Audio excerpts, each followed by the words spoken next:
here at the University of Northern Colorado in Greeley. It is 10:35 in the morning on this fine, rainy, gray Saturday, and we are going all the way to Washington, D.C. to talk with someone who has made fun of the world, and most specifically, its socio-political aspects for quite a few decades now. If you know him, and I hope you do, it's because you've seen him so many times on public television doing his special. He'd be in that Buffalo theater in the round, with the carpeting and the piano in the middle, right, and the bow tie. And for a half an hour or an hour, he would just be up there making people laugh about how insane and ridiculous politics is. And certainly, unfortunately, that has not changed. The only thing that has kind of changed, unfortunately, is that we're not seeing Mark Russell regularly on PBS television. I wish we still were. But happily, we do have him here in the neighborhood with us. And so I welcome very, very strongly Mark Russell. Mark, how are you? So you're in Greeley. That is correct. I am in Greeley, Colorado. You're physically in Greeley right now. Yeah, there are people living in Greeley. And I have played Greeley, and I remember years ago there was an old showbiz adage that if you don't make it in Greeley, you'll never make it in Pueblo. Well, did you make it? It was something like that. Now, I gather that just from your comments that you are a hard rock, heavy metal station, correct? Actually, and I'm proud to talk up our station, we are a student-run radio station of the University of Northern Colorado, which means, and I am the program director here, and what's very important to me... I was kidding. It sounds like you play classical music. Oh, I'm sorry, you were joking. Yeah, well, we play...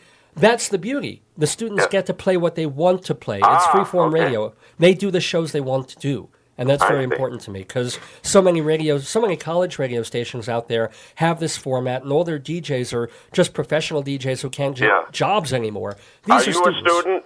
I'm getting another master's here. And, I see. Yeah, but I'm a little older than the average student here by about double.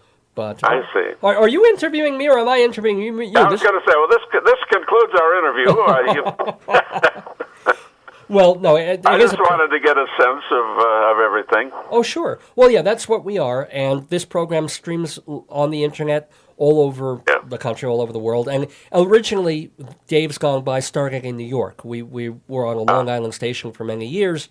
Then my wife and I moved out to beautiful Colorado, and I'm doing it here. So... Well, thanks for mentioning the old show that I did. It ran for 30 years. It went off in 2004, and and I'm sort of taking some time off, and actually I'm going door to door now. Yeah. And I decided to devote the rest of my life to being a benign curmudgeon. A benign curmudgeon? Isn't that an oxymoron, though?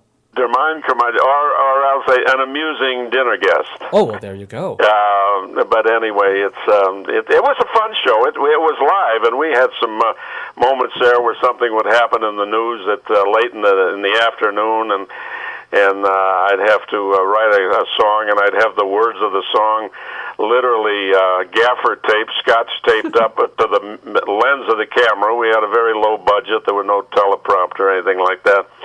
So it could be very dicey at times, but it was fun. Wasn't that the most exciting part, though, when you had a news story that you kind of had to deal with? Yeah. Yeah, there were, cabinet members would be fired, and people would be indicted, the old indicted, and the sex scandals. It got so boring. You'd have an indictment and a sex scandal, and then nothing has changed. Nothing has changed at all. Here you had Newt Gingrich saying that he committed adultery because he had such passion for his country. He said it was a passion for my country that led me to commit adultery. In other words, Uncle Sam made me do it.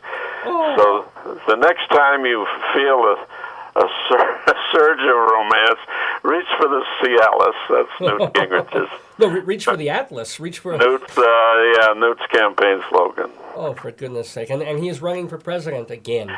Like we weren't done with him. I was looking over the old notes. You know, I was joking about him when nobody knew who he was. Remember one time he wrote a steamy sex novel, not to be confused with another work of seduction called The Contract for America. And then about a year later, he said the Democrats are not real Americans. That was in 1994. He said Democrats are not real Americans. And at that very moment, a very young Barack Obama saw this as some sort of an omen. And then the following year, it's a direct quote. He said, women should not be in combat because they get an infection in the trenches. This is a man who's considered to be an intellectual. Well, it was about 2 years ago, he hosted the Larry King show, and at one moment he had a live snake around his neck, and a caller called into the show and said, is he poisonous? And the snake said, I hope not. Yes, thank you. You have your own cymbal sounds there. And then, of course, a few days ago he announced for the presidency, and he was wise enough not to use any of the old political cliches such as my record speaks for itself. Oh, well, that is kind of the interesting thing now. Any politician out there has to realize that whatever they've done in the past 20 years will now come back again. In the old days, you could kind of, if it was just in the newspapers or something, people could write about it, but there was no real paper trail.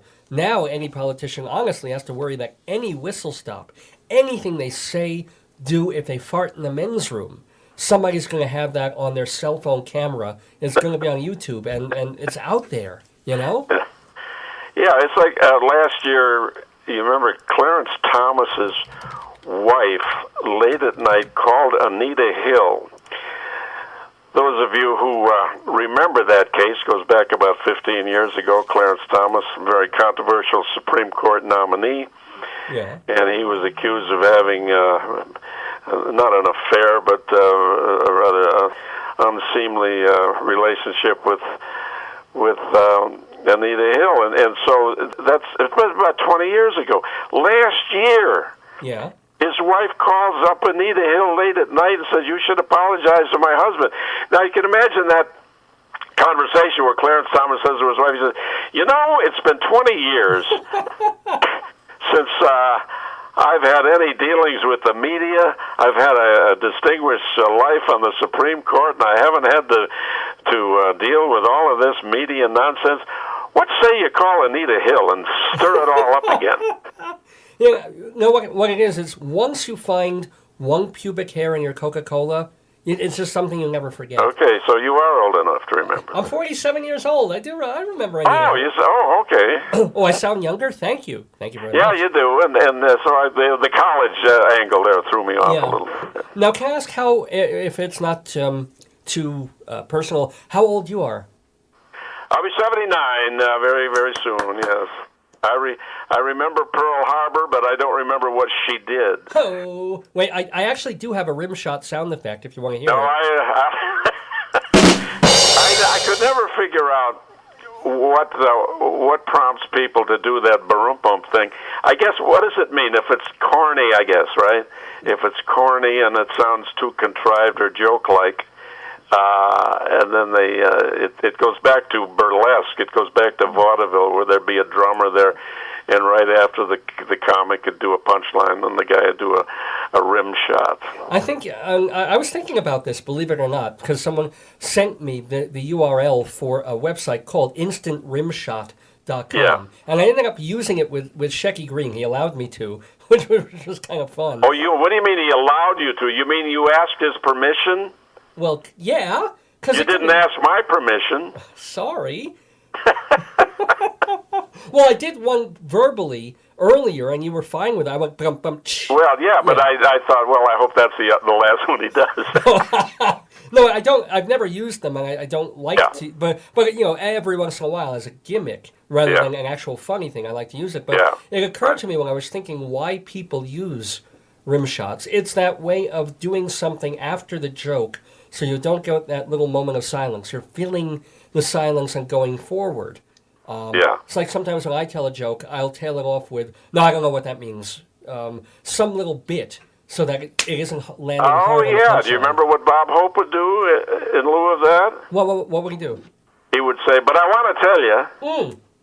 Exactly. And he wouldn't finish it because the laugh is going on. Right. So he's got But that. it was kind of a coda. He'd do the punchline, and so the giraffe said, "What's your phone number?" But I want to tell you. Bingo. It's that moment that gets the comedian segueing out of it. The only person who didn't, Carson would not. Carson would just stand there. He would tap dance. The piano player would go into T for two. Oh yeah, you're right. He would. When a joke bombed, and the piano player, kind of a brave thing to do.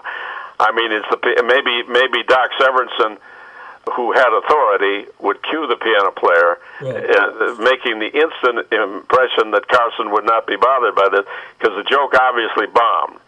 So then the piano player does a little da-da-da-ya, da-da, and then Carson would do a soft shoe dance, an old tap dance. That's right. That's what he would do. At that point, though, the musicians would leave enough room, though, between the end. It's like the joke ended, and there was enough time to realize that it died. That's right. So then they would go into the music. Just take a pause, and they would do that, and it worked very, very well.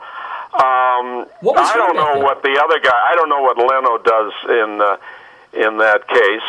In my opinion, it happens so often. So, I don't know what he does.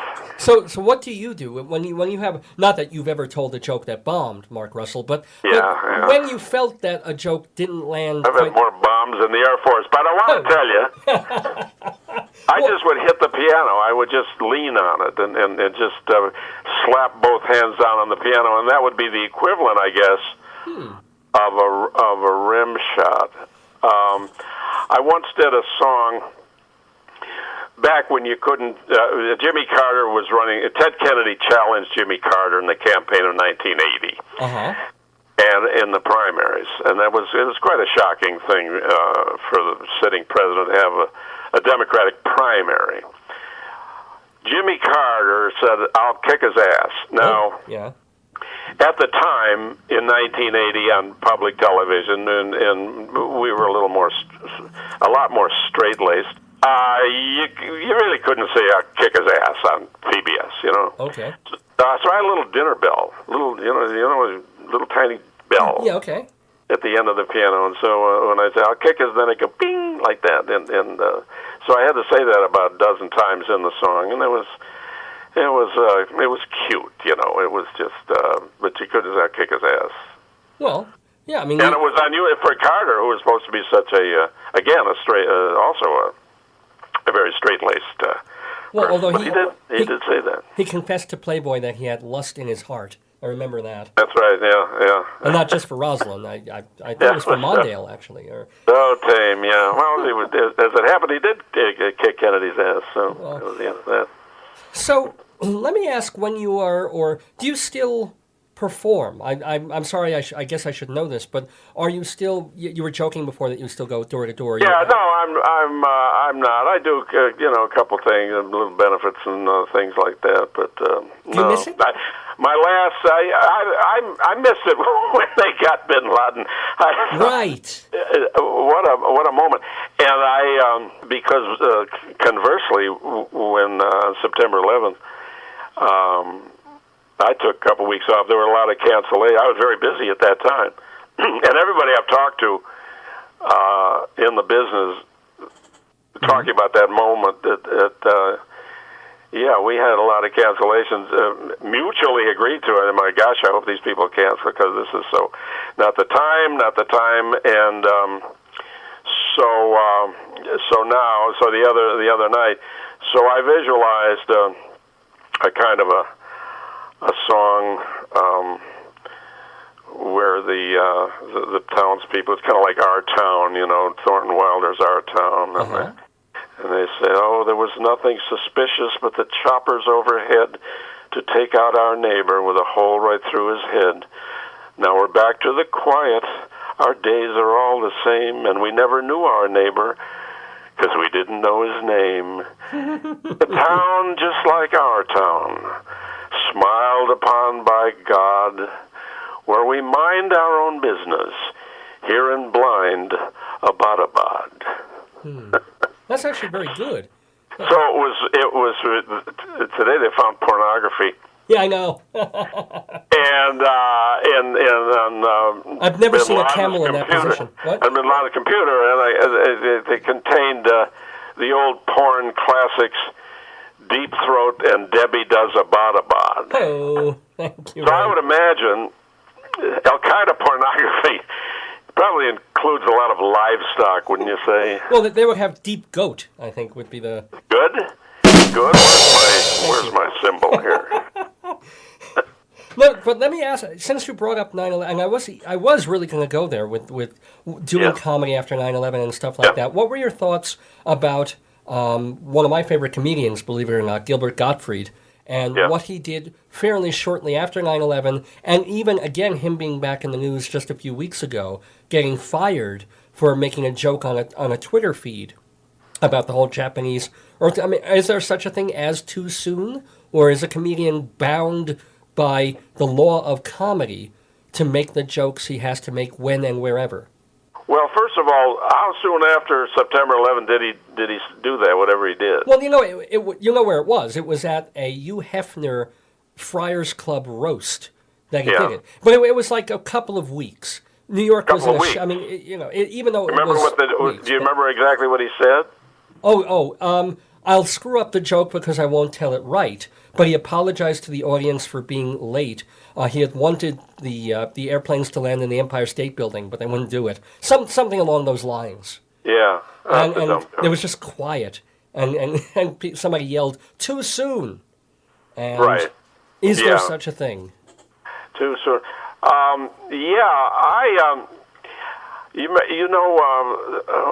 There's a comedian who worked that night. He's probably the only comedian in the country. You mean on September 11th? Who was working the night of September 11th. And it was in Las Vegas, and I figure in Las Vegas, being Las Vegas, they probably didn't know about it. Right, not till the next morning or something, yeah. Yeah, that's right. Something happened in New York? Yeah, right. Oh. But what I did, I had a show 2 weeks later. Ooh. And it was up in a little town in Michigan. Sturgis, Michigan is for their Chamber of Commerce. I used to do a lot of Chamber of Commerce and things. And so, I was very nervous. And so I knew you couldn't just open up with a lot of jokes and stuff. So I told him a true story. My wife and I went to New York a couple days earlier than that. This was around the 20th of September. My wife and I were in New York, and we walked down 7th Avenue down toward Ground Zero. Okay. And this is a long, long walk. We walked for about an hour and a half. And the streets were lined with pictures, reproduced pictures of relatives. Have you seen my sister? Have you seen my cousin? And just thousands of them pasted against windows and lampposts, block after block after block. And I'm describing this the way I'm describing to you, see? And pictures that would be on refrigerator doors of family members at the beach in bathing suits, or wedding pictures, or graduation pictures.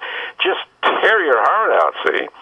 And so I do this, and I've never opened a show like that before, and it's deadly quiet, and I'm telling you this wrenching experience. And then I told the night before, George W. Bush made his speech before a joint session of Congress, and even his worst enemies agreed that was his finest hour, that speech. Mm-hmm. In addition to the bullhorn right there at Ground Zero, but this was a formal speech in the halls of Congress, and it was a great speech. And I told him that. I said, I watched the president's speech last night, and I thought it was wonderful. And I said, boy, have I changed. See? Yeah. And with that, it got a little chuckle. The ice was broken, but it took about 5 minutes for me to reach that moment, see, and then from then on, I just segued to the regular prepared material. So after the show, they were very kind, and they said, frankly, we were going to cancel you. And I said, well, you wouldn't be the first, because people have been canceling all over the place the last couple of weeks. And they said, no, we thought, well, we have to laugh in America. And I'll never forget that little town, Sturgis, Michigan. And so then from then, and a few days later, I had a PBS show, and I had the same opening. And that's how I got over it. And there was a parallel. Mm-hmm. It was the day that Desert Storm, going back to 1991, I was in a theater, and it was in Washington, and this was Desert Storm. Uh-huh. My show was at 8 o'clock. At 7 o'clock, we started to bomb Iraq. Okay? And the initial projections were there were going to be 10,000 casualties. American, you mean? American 10,000. Yeah. And I'm backstage with the theater manager. By the way, it was Ford's Theater. Oh, wow.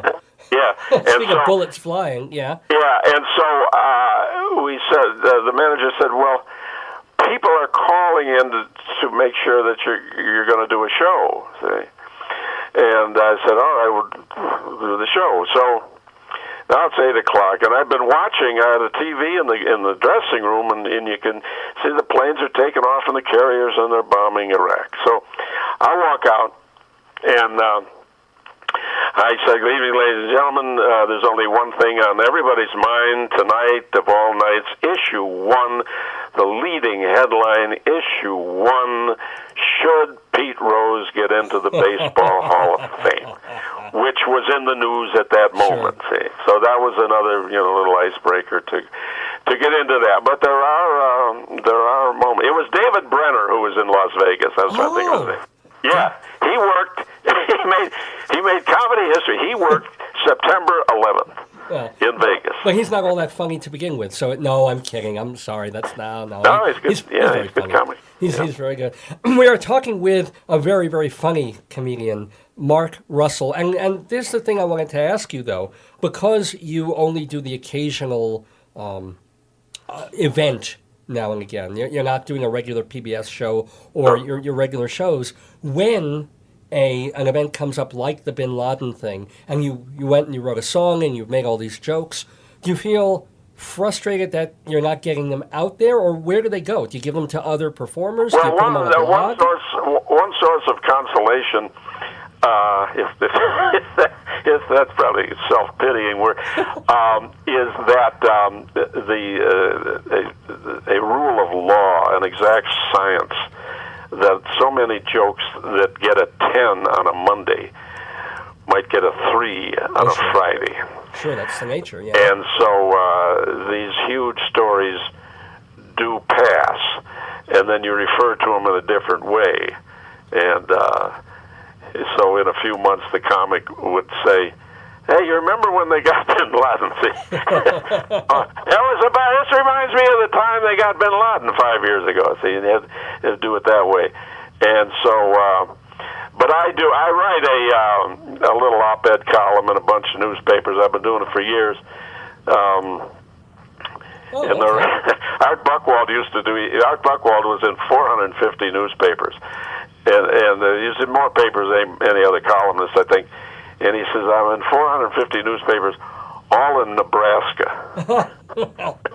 Hey, look, I'm on a radio station in Greeley, Colorado, so I kind of empathize here, Not like I'm on Z100 or something like that. Although you made kind of a cool thing, and I'm very proud of you for this, Mark Russell, because you were allied with, of all things, a band called Two Live Crew. Do you want to tell people how you... Yeah. I mean, it's on Wikipedia, but if you would like to share what you were dealing with them about. They were involved in a Supreme Court case, which is probably the first time I had ever heard of Two Live Crew. What it was, they wrote a parody on a song. Now, which is what I do. I write song parodies. Of course. And for years, there's always been a question of how legal is this? Are you ripping off the composer and all of that? And some composers are fine with it. Others are far from fine with it. Anyway, the Two Live Crew years ago wrote a parody on the Roy Orbison song "Pretty Woman," and it was a rather disgusting, sexist, terrible song. Okay. And the Roy Orbison estate sues. Oh. And the appellate court rules, or what did they do? They ruled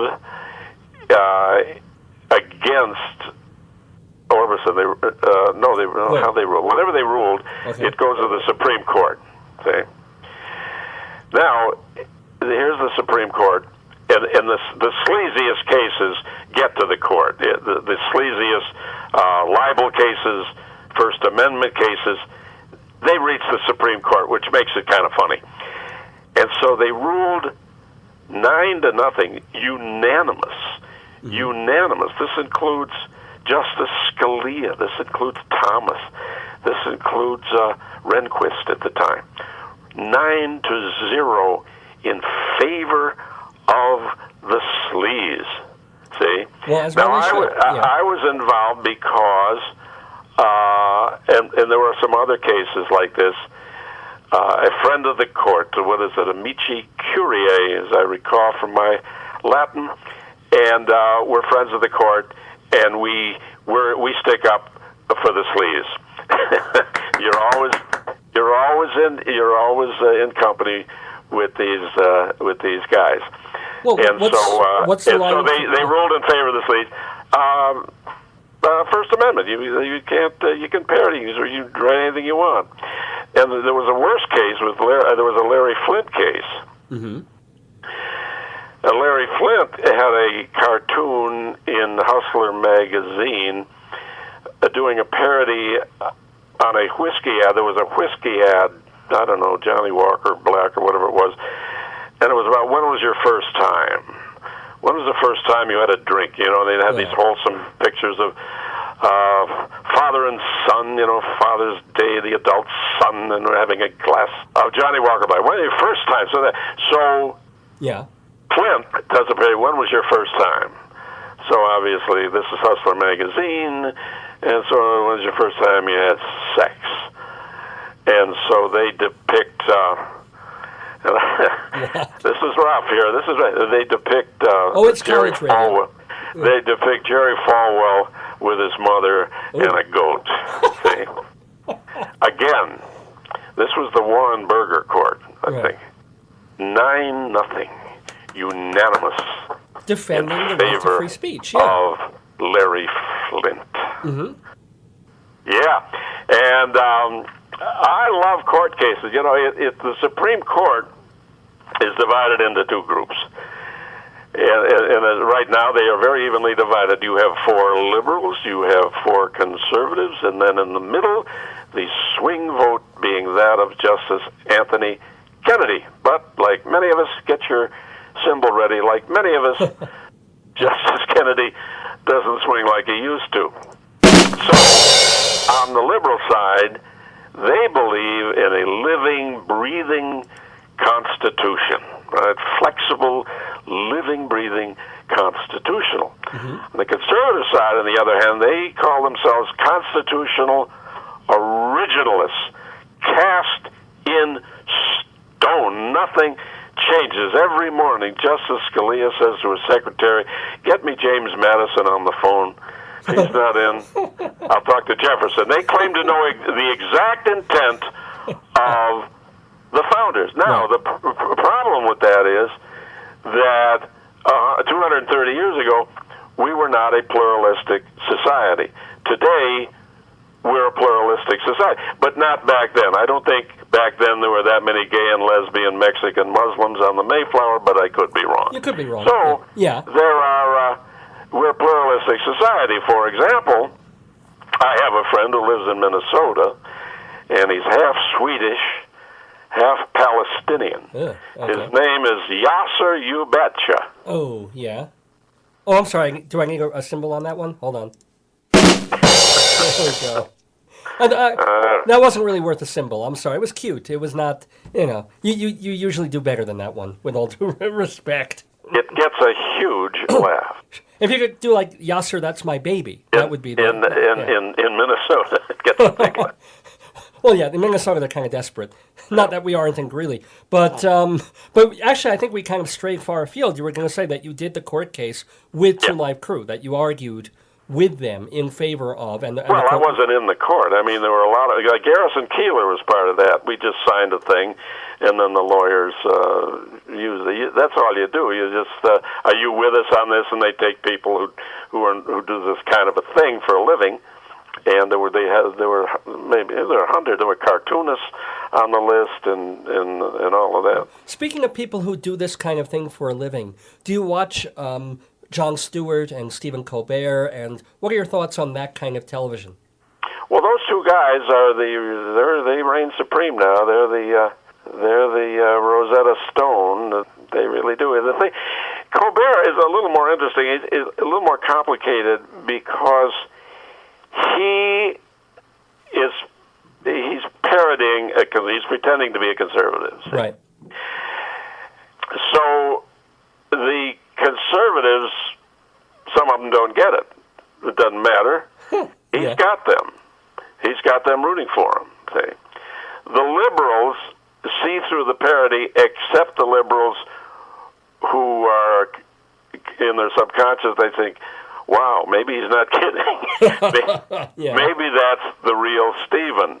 And so I read an article about, that sheriff in Arizona, Sheriff Arpaio, Joe Arpaio in Phoenix. The immigrants and all that? They're the immigrants, and he puts them in a tent out in the middle of the Arizona desert in middle of summer, and then he would brag that to punish some of them, he'd make them wear ladies' underwear. See? Oh, good God!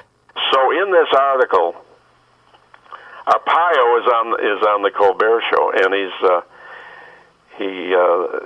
before he goes on, he says to the producer, he brought some of the underwear. See?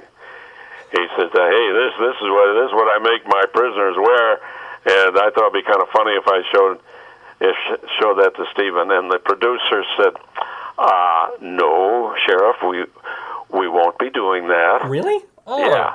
Yeah. That's a missed opportunity right there. And well, she said, "No, we're not going to do that, and don't try to be funny because he will top you." See. So then Colbert comes in and he says, "Sheriff, I want you to know that my character is an a-hole." See, and that was very revealing. He said, "My character," so that shows you that it's a parody, it's a put on. And he says, "Your job is to set me straight." See, which I thought was pretty good. I never saw the show. I never saw the Arpaio show, but anyway, that's the thing with Colbert. It's brilliant, and but so he can say anything. Yeah. I was kind of hoping you'd say that Colbert walked out there wearing women's underwear and really took the joke. Well, you know what would have happened? It would have no. That was good advice they gave the sheriff. He's enough of a butt of ridicule in himself, and it would just. They wouldn't buy it. It wouldn't be. I don't think it would be funny. I think the producer was right. Can I ask, is it possible to have a right-wing, really conservative, funny comedian? Yeah, well, he's not a comedian, but P.J. O'Rourke answers your question. Oh, okay. Fair enough. He was from Lampoon, right? Or something like that? Or why do I know the name? Yeah. Yeah, and also... well, Dennis Miller, perhaps. Dennis Miller. Yeah. But notice Bill Maher... Miller is not kidding. No, I know. Maybe. See, you can't trust a comedian to be absolutely sincere. But Miller comes off as a little bitter. This the way. Well, Bill Maher was straddling the fence. Maher comes off as being too hard-nosed the other way. These guys take themselves very seriously, and they're going to change the world and so forth. Who makes you laugh these days, and also who were your influences as a stand-up comedian in like the 60s and 70s? Well, these days, sometimes I like Garrison Keillor. I like that company of players that he has. I laugh at him. I laugh. Occasionally, I'll laugh out loud at Doonesbury. Then I'll go weeks and not getting it, not getting the pop phrases. But I'll laugh at these guys. I'm a good audience member, but sometimes I'm also the kind of a guy who'll just sit there and be enjoying it, but not crack a smile. And we've all had guys like that in the audience. They're always in the front row, by the way. Well, can I ask? Do you ever go? When I was a kid, when I was a younger man, I laughed at Lenny Bruce and Mort Saul. And then very young, Fred Allen. People know Jack Benny sort of as people of advanced age, but nobody remembers Fred Allen. He was a radio comedian, and he was very much like Keillor in that he wrote the entire show. He wrote the entire show, and he had a cast of characters, of players. And it was a wonderful radio show, and it followed Jack Benny on the radio on Sunday nights, and they had these contrived feuds, and it was just wonderful stuff. And then Alan never made it on television. He hated television, and he wrote a book about it called Treadmill to Oblivion. Well, perhaps true, but I don't think... I mean, it's easy to knock television and radio, but where would we have been for 50 years without it? So, well, I do the same thing with the modern technology now. Do we really care that David Gregory has tweets? I mean, do we really want to know that he had a tuna fish sandwich? I do. I think that's really important. Well, I'm wrong. Then I'm wrong. But I could be wrong. I wrote a parody on it that as I Twitter my personal affairs, the answer to a narcissist's prayers, I am sad, I am bitter, I am glad, Twitter, assuming that anyone cares. My homepage, my Facebook, you see, fascinating to every degree. It is oh so compelling. My head, it is swelling. My favorite person is me. Thank you. We're talking with Mark Russell. Mark, do you have a couple more minutes with us? Yes. Great. No, I've got to be in Cleveland a week from Thursday, but I can do it. We can manage that. We'll take it real slow then. You were in. This is perhaps the most surprising thing. With all due respect, I mean, I'm a small little 5'4", scrawny kind of a Jew. Well, scrawny with a middle-aged belly now. I look at you, and there's hope for me. But you were in the Marines. You got a problem with that? Well, no, actually, no. Why don't I knock you right across the room?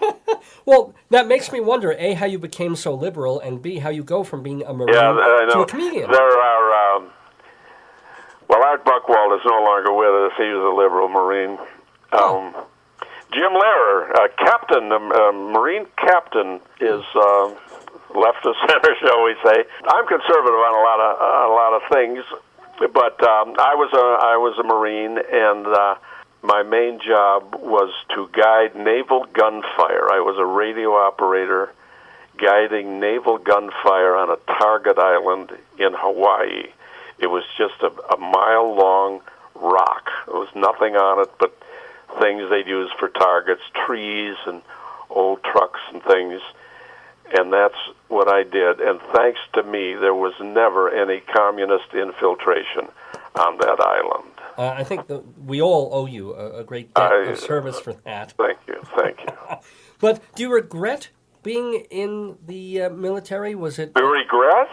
Yeah. No. Okay. No, I'm proud of it. They gave me I've done some benefits for them. There's an outfit, Marine outfits all over the place that have schools for troubled children and so forth. And I went down to Florida, did a benefit. They gave me a Marine cap, so I got the Marine cap. And so the next day after they got Bin Laden, I went down to the White House just to walk around. Yeah. And I had grabbed the hat. I wasn't really conscious that I had the hat on, but wearing it down there, I got 2 Semper Fi's and thank you for your service. Yeah, man. Well, once a Marine, always a Marine. That's why it's That's kind of... correct. Yeah. There are no ex-Marines except for one. Lee Harvey Oswald. Oh, well. Was there an official excommunication thing, or you just did? There really has been. I mean, there's no such thing as an ex-Marine, but Lee Harvey. Wow. Yeah.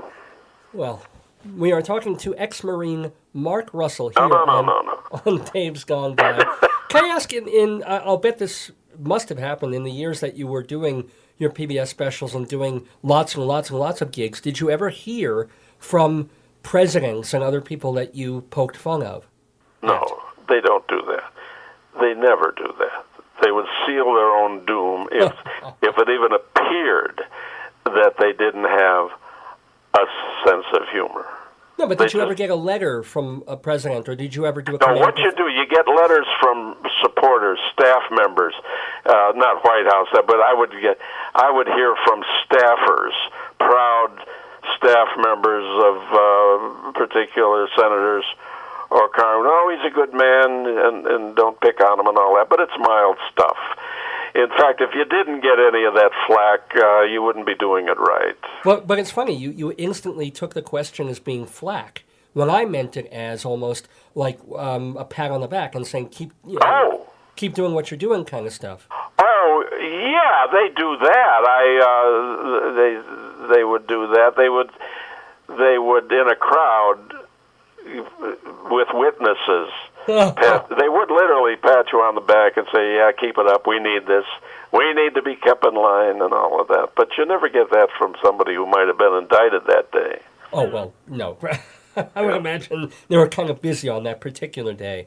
Yeah. Were your parents supportive of... Very supportive.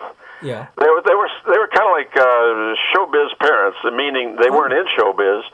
They were just normal people, but they just loved it, and they would take my brother and me to nightclubs. I mean, can you imagine, on a school night in Buffalo where I grew up, and we'd go, and Buffalo had these nightclubs, and we'd on a school night they'd take us to go see Duke Ellington. Wow, good for them! Can you imagine that? And that's why it took me 2 summer schools to graduate from high school. Huh. Well, but then again, in watching those shows with your parents, do you feel that was a major influence of your being able to say, I'm going to get up in front of people? Yeah, but originally, the idea of doing any comedy was sort of unrealistic, but just to be in some kind of music. And so as a kid piano player, and I had a band, and we played dances and weddings and stuff. So yeah, that was very very influential, just to be on stage. And they had the movie theaters. Cities had at least one big movie theater that had stage shows. And in the middle of the day, there'd be people lined up down the street to see a band or a comedian. Usually there was a band, like a Tommy Dorsey band or something, and then there'd be a singer, maybe a juggler, and a comedian. And that was it. It was a tail end of vaudeville. I mean, vaudeville died out in the 30s, but there was a residue of it still. They didn't call it vaudeville, but they were stage shows in these big old movie palaces that are still in some cities. Some of them closed. I remember the Paramount in Denver, which I played a number of times in your area there, and so yeah, but a tremendous influence. Wow. Well, we have had this marvelous time talking with the wonderful Mark Russell. I want to ask, I ask this of everybody who comes on the show, I want to make sure if you are doing something that people get to know about it. So you have a website, an official that you maintain. Is it? I do. What is it? It's markrussell.net, I believe. Thank you. So people can go there. I don't know if you have any record albums there or videos, or do you have record albums? What are they, Daddy? Sorry, DVD, CDs, DVDs, MP3s. That does put me back just as much as it does you. That's Yeah, I've got a 78 coming out. So, well, what are your? I've got these albums. I made some albums, some CDs, and I tell people this is old material. keep refrigerated. Oh, yeah, well, but it's funny. It depends. Sometimes Yeah, these they're things, little time capsules, but the information is on the website, and I mean, there you have it. you can say things have a short shelf life and then they're not, something that's funny on a 10 on a Monday is a 3 on a Tuesday. Sometimes, But, yeah, it's like cheap wine. By Friday it's vinegar. well, yes and no. But then again, you can also sometimes go back to an old David Fry record or records by people. Oh yeah, that's fun to do. Yeah. Yeah, so it's not necessarily all like, it's completely You get your history, and I have no problem with people saying, well, the kids today, they're getting their news off the late shows. I have no problem with that because you're getting the news anyway. The setups are what happened that day. Now, they're done with attitude, obviously. Right. But you're not going to watch those shows without knowing what's going on in current events. Right, and the host will make sure, unless the news is very obvious, he'll do a line or two to make sure that the people know what the joke is that they're setting up. He'll say, "Did you hear that? ... That's right. Well, although there's less of that required today because of the mass communications, and so it's more fun if you just do the good evening, ladies and gentlemen, Newt Gingrich, and there gets a laugh right there. well, yeah, it would get a laugh from me, that's for sure." So to hear a little bit of the old laughter after we go out with Mark Russell, we're going to play a clip I found here on YouTube going back to the political campaign of 1976. That should tell you something. Little spring chicken that you were. Talking, according to this YouTube clip, you're talking about Jimmy Carter and Jerry Brown and a guy named Ronald Reagan. So we're going to hear that when we go out. But I want to ask the last question to the wonderful Mark Russell. What do you do when you're not running for a piece of paper, making sure you get a joke down? What are your hobbies at this time of life? I polish silver and brass. If I see a neighbor's brass knocker that needs buffing up, I leave my business card under my professional name, Mr. Knockers. Mr. Knockers, very nice. I am Mr. Knockers. My grandchildren know me as Mr. Knockers. I'm afraid if you Google that, goodness knows what you'd get in return. Well, oddly enough, a few weeks ago we had on this program a comedian named Rusty Warren.